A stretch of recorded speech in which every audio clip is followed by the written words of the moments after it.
Sebelum kita bersama-sama mendengarkan firman Tuhan, mari kita bersatu di dalam doa.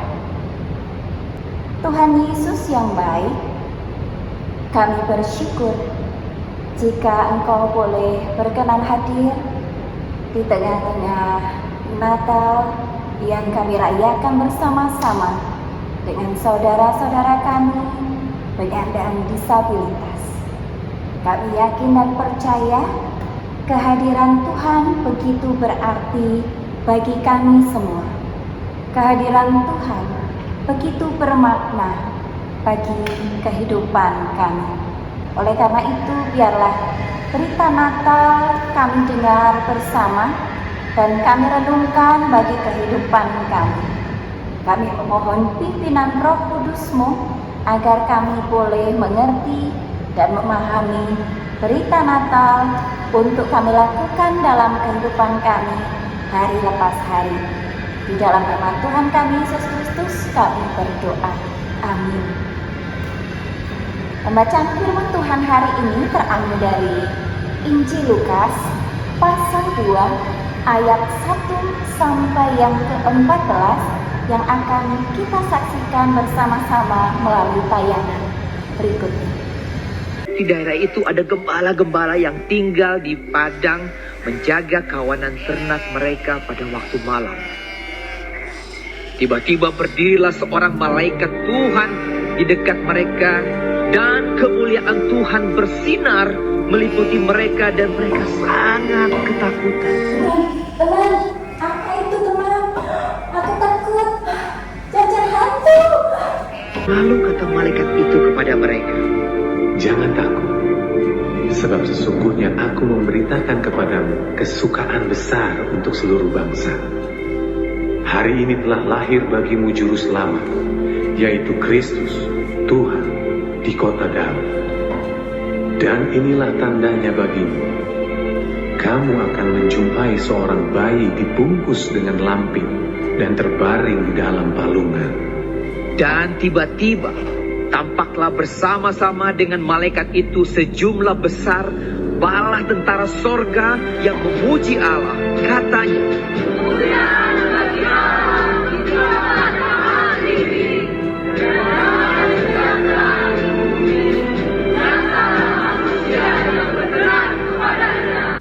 Teman-teman, ayo kita pergi ke kota Daud itu. Kita lihat bahwa perkataan malaikat itu yang sudah disampaikan kepada kita. Gak mau, aku takut. Jangan takut, jangan khawatir. Bagaimana nanti dengan kita di perjalanan? Bagaimana nanti dengan bapak kita? Sudah, tidak apa-apa. Teman-teman, ayo kita bergegas saja untuk pergi ke kota Daud itu. Ayo.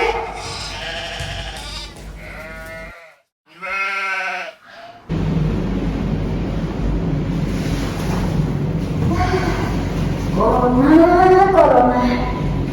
Repot amat ya. Mau minum aja harus buka facial. Harus nih.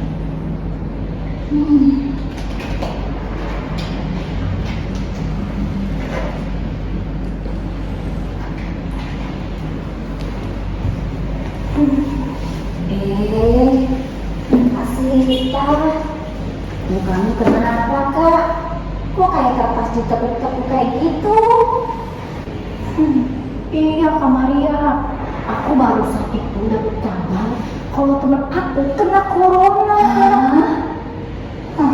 Padahal kemarin aku juga dengar kabar aku si Budi, dia papanya juga di PHK karena perusahaan papanya bangkrut. Kasian sekali ya. Makanya Kak Maria, aku juga jadi takut nih karena si corona ini. Kenapa? Aku takut dong. Gimana kalau nanti aku kena corona? Aku sakit, terus nanti aku bisa mati. Usah takut. Kita dengar aja firman Tuhan yang mau disampaikan di Natal Inklusif 2020 ini. Temanya bagus loh. Jangan takut, juru selamat telah lahir. Yuk, kita yuk. Saudara-saudaraku, kita akan bersama melihat latar belakang penulisan Injil Lukas ini melalui tayangan yang akan kita saksikan berikut ini. Injil menurut Lukas, Injil ini merupakan salah satu catatan resmi mula-mula mengenai kehidupan Yesus. Dan sebenarnya ini merupakan bagian pertama dari sebuah kesatuan dua jilid kitab, Lukas dan Kisah Para Rasul. Jika kita membandingkan kalimat pembukaan dari kedua kitab ini, jelas terlihat ini dibuat oleh penulis yang sama. Dan ada petunjuk di dalam kitab Kisah Para Rasul yang juga ada pada tradisi mula-mula yang mengidentifikasikan Lukas sebagai penulisnya, rekan seperjalanan dan rekan kerja Rasul Paulus, yang juga kita kenal sebagai seorang dokter. Lukas mengawali tulisannya dengan pendahuluan yang menjelaskan bagaimana dan mengapa kitab ini ditulis. Dia mengakui bahwa masih ada banyak lagi catatan lain yang baik tentang perjalanan hidup Yesus di luar sana.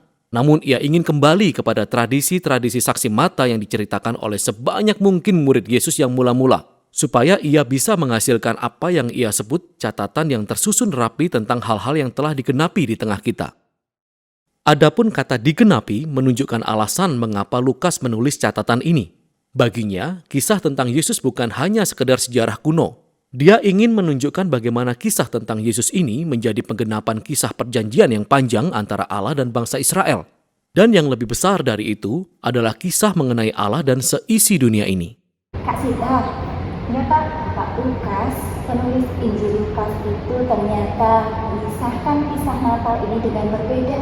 Yang mau menceritakan bahwa juru selamat sejati, sang raja sejati itu bukanlah sosok yang memerintah dengan kuasa, memerintah dengan kekerasan untuk menciptakan perdamaian, kan? Tetapi dia adalah sosok yang mau berada dalam kelemahan dan kesederhanaan. Dia mau berada di tengah-tengah orang pinggiran, di antaranya juga kepada penyandang disabilitas, Kak, untuk menyuarakan kehidupan damai sejahtera yang sejati itu. Benar banget, Kak Maria. Jadi penulis Lukas ini, Bapak Lukas ini, itu tidak menceritakan bahwa gembala-gembala itu membawa hadiah-hadiah yang mahal, yang mewah. Tetapi justru Pak Lukas ini itu menceritakan bagaimana gembala-gembala itu membawa hadiah berupa kesaksian dan cerita yang luar biasa, spektakuler untuk mereka ceritakan kepada banyak orang ketika malaikat datang kepada mereka. Nah, betul Kak Sita. Dalam kehidupan masyarakat Israel, kehadiran Allah itu biasanya hanya untuk orang-orang penting, Kak. Untuk raja, untuk para nabi.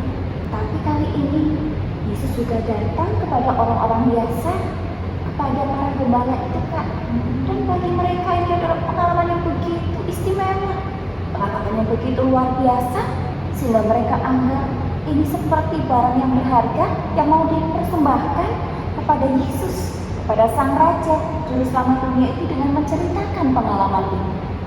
Luar biasa banget ya, Kak ya. Saudaraku, di dalam Injil Lukas pasal 2 ayat yang ke-14 ini dikisahkan bahwa Yesus Kristus adalah Raja alam semesta yang membawa damai sejahtera surgawi itu ke dunia bagi segala kalangan, termasuk para penyandang disabilitas sekalipun. Dan ia datang melalui kelahirannya di palungan yang melambangkan keterpinggiran, kehinaan, dan keterasingan. Oh, kalau palungan itu kan tempat makannya hewan ya, Kak? Aduh, berarti itu bukan tempat yang mewah, bukan tempat yang mahal, dan bayi Yesus tidur di palungan. Wah. Nah, saudara, pernahkah kita merasa kita terpinggirkan, kita diasingkan, kita dibeda-bedakan? Pernah Kak Kasita? Aku pernah, Kak. Waktu aku masih sekolah, teman-teman itu jauhin aku tuh. Dan rasanya tuh kayak sedih, sepi, kayak sendirian. Gitu, Kak. Kali ini kita dengar kisah Yahya yang pernah merasa dikucilkan ya. Yuk teman-teman, kita lihat video yang satu ini. Kalau Tuhan bersedia aku dengarkan darban.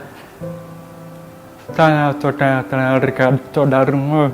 Saya terdapat mendengar atau saya bertanya ke Tuhan dan juga ke Bapa, kenapa saya dengarkan saudaramu? Ada artinya untuk mendengarkan saya ke sampah darban. pada hari pertama masuk sekolah. Saya secara cepat bangku sekolah selalu kosong. Aku terus depresi, lalu sampai ke puncak. Terus aku berkata kepada bapak, saya tidak mau sekolah lagi. Aku tidak ngerti apa-apa. Aku ngomong teman-teman tertawa, menganggap aku ada atau orang yang terkutuk. Aku berbicara tepat sekali. Saya merasa sudah tidak mungkin bisa melanjutkan sekolah. Aku butuh satu teman. Sudah kita berkumpul berdoa membaca satu teman yang baik. Beberapa hari kemudian ada satu teman yang datang mendekati saya. Duduk di sebelah kanan. Aku merasa Tuhan itu baik menjawab doaku. Kak Maria, mungkin yang ingin disampaikan Yahya tadi itu menceritakan bahwa betapapun kita merasa terkecilkan ataupun terasing seperti teman-teman penyandang disabilitas rasakan ini, berarti kita itu gak perlu takut ya Kak? Tentu tidak Kak, karena Tuhan Yesus itu seumpama terang yang menuntun di tengah-tengah kegelapan, dan yang karenanya segala kalangan termasuk penyandang disabilitas sekalipun bisa merasakan yang namanya damai yang sejati di dalam hati dan di dalam hidupnya, karena kedamaian yang sejati itu akan diterima oleh segala kalangan Kak, termasuk saudara-saudara kita penyandang disabilitas sekalipun. Oleh karena kasih karunia Allah sendiri itu bisa terjadi. Amin, puji Tuhan ya Kak. Oh, Kak Maria, berarti seharusnya ya kita itu gak boleh hidup di dalam ketakutan, tetapi harus hidup dengan berani.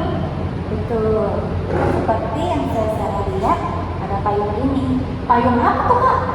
Nah, payung ini ada warna-warni ya saudara ya. Ada warna merah yang menggambarkan keberanian, sementara ada warna putih yang menggambarkan ketakutan, sikap penyerah, dan putus asa. Ya teman-teman, kita baca tulisannya sama-sama. Ya, yang pertama, Bijaksana. Apa tuh artinya bijaksana Kak? nah, bijaksana itu artinya kita membersihkan pikiran kita. Kita membersihkan pikiran kita dari belenggu-belenggu. Nah Kak, belenggu itu artinya kan ikatan-ikatan itu ya Kak. Betul. Jadi mungkin di dalam pikiran ada ketakutan, ada khawatir, gitu ya Kak? Iya, betul ya. Jadi kita tidak akan hidup dalam kekhawatiran atau pikiran bagaimana saya hidup menurut kata orang, tetapi bagaimana kita hidup menurut kata Tuhan. Betul banget Kak Maria. Terus tulisan apa lagi? Nah, yang kedua ini adalah adil. Adil. Nah, adil itu adalah hidup sesuai dengan kebenaran. Oh, aku tahu contohnya Kak. Adil itu artinya tidak juga membeda-bedakan teman kan. Mana teman yang kita suka dan tidak suka, mana yang kaya, mana yang miskin. Oh, atau kita tidak membeda-bedakan mana teman-teman yang penyandang disabilitas, karena semua itu sama di hadapan Tuhan. Jadi kita bisa bersikap dengan adil. Begitu nggak Kak? Oke, kita lihat yang berikutnya ya. Beribadah. Beribadah adalah aktivitas kita menyembah Tuhan dengan benar. Dalam iman Kristen itu berarti kita harus mengikuti ajaran-ajaran Kristus dengan benar, seperti yang tertulis di dalam Alkitab Kak. Oh, berarti kita harus berdoa, selalu membaca firman Tuhan, dan menjauhi hal-hal yang gak baik yang Tuhan itu gak suka Kak. Lalu apa saja sih contoh-contohnya yang Tuhan itu gak suka untuk kita lakukan Kak? Nah, ini Kak menarik. Yang pertama adalah egero. Nah, ini lagi yang menarik. Egero. Apa tuh Kak? Regero itu adalah namanya kue rugi itu. Oh, itu. EGP apa tuh Kak? Namanya gue pikirin. Oh, Terus damat damat apa? bodo amat. Oh, bodo amat. Ya intinya ini adalah sikap-sikap yang mengandung filosofi cuek is the best. Nggak peduli dengan orang lain, nggak peduli dengan lingkungan, yang dipikirin hanya diri sendiri kan. Oh, seperti orang yang egois banget ya. Betul Kak. Kita jadi nggak boleh cuek dengan teman-teman di sekitar kita. Nah yang berikutnya nih, hedon jatuh-jatuhnya ke pansos deh. Oh, aku sering dengar tuh istilah itu, hedon dan pansos, kayak yang di sosial media gitu, Kak. Apa Kak artinya? Itu loh, Kak, kalau misalnya kita itu pengen hidup dan memperlihatkan yang mewah-mewahan, lalu kita itu pengen dipandang orang bahwa kita itu keren, kita itu super, kita itu lebih dari orang lain. Jadi kayak pamer gitu, Kak. Oh, oke. Nah ini ada lagi Kak, julid, ujung-ujungnya ke gibah deh. Oh, julid. Apa tuh julid, Kak? Julid itu artinya kita iri dengan keberhasilan atau kesuksesan orang lain. Dan karena itu nanti akhir-akhirnya kita jadi merumpiin deh, kita jadi gosipin dia. Tuh, kalau gosip itu paling gak enak loh, Kak. Karena kita tuh diomongin sama teman-teman kita di belakang dengan kata-kata yang pedes-pedes. Oh gitu, Kak. Teman-teman gak boleh gosip, gak boleh julid, dan gak boleh gibah ya. Nah, ada lagi nih Kak, ababil halu. Ababil halu. Iya Kak, ababil itu sikap yang gak dewasa, sikap yang kekanak-kanakan, dan ujung-ujungnya mikir yang enggak deh. Oh, halu kayak yang di IG gitu, Kak. Aku pacaran sama artis Korea. Nah, betul itu Kak. Oh, terus apa lagi, Kak? Nah, ini yang terakhir ya. Nah, baget santuy. Apa tuh, Kak? Baget santuy. Baget itu artinya keras kepala Kak. Nah, santai sih boleh, tapi jangan santuy dong. Kalau gitu kita ngegas aja dong. Oke, kita ngegas ke situ yuk. Yuk. Jikalau Tuhan Yesus Kristus adalah sang terang hidup, maka kita sebagai orang-orang percaya dipanggil untuk memancarkan terang itu dalam kehidupan keseharian kita dengan berani hidup bijaksana, berani hidup adil, berani hidup beribadah. Berani hidup yang bagaimana sekarang? Berani hidup bijaksana, adil, dan beribadah, sehingga segala kalangan, termasuk saudara-saudara kita penyandang disabilitas sekalipun, bisa merasakan kedamaian yang sejati, seperti damai sejahtera yang Tuhan Yesus telah menyatakan terlebih dahulu melalui kelahiran. Kiranya firman Tuhan memberkati kita semua. Amin. Tuhan Yesus Kristus, Sang Raja Damai, terang yang sejati, diaminari segala kalangan, termasuk saudara-saudara kami, para penyandang disabilitas sekalipun. Kami merasakan kehadiran Kristus sebagai terang di tengah jalan-jalan kegelapan dan jalan-jalan sunyi bagi perjuangan para penyandang disabilitas. Tuhan, kami yakin dan percaya bahwa Natal adalah kehadiran-Mu bagi semua orang. Karena itu, biarlah kami boleh merasakan damai Natal dan membagikannya dan memancarkannya dalam kehidupan kami melalui perilaku hidup kami yang bijaksana, adil, dan beribadah. Di dalam nama Tuhan kami Yesus Kristus, kami berdoa dan mengucap syukur. Amin. Apa kabar teman-teman? Saya bersyukur diberi kesempatan untuk memberikan pesan sahabat data kepada teman-teman pada masa pandemi coronavirus semua mengalami kesulitan pada berupa seperti harus pakai masker, harus rajin cuci tangan, pekerjaan menurun, harus tinggal di rumah. Pada berupa tetapi ada satu yang tidak pernah berubah, itu Tuhan Yesus. Itu sudah cukup membuat kita merasa bersyukur, penuh sukacita. Sekarang saya ingin menyampaikan satu ayat Alkitab yang berisi Yakobus 4 ayat 8 berkata, "Berdekat kepada Tuhan, maka Ia akan berdekat kepada kita." Di situ kita sadar pada yang berubah, tetapi satu yang tidak berubah, Yesus. Kenapa tidak kita memberikan waktu untuk berdekat kepada Tuhan?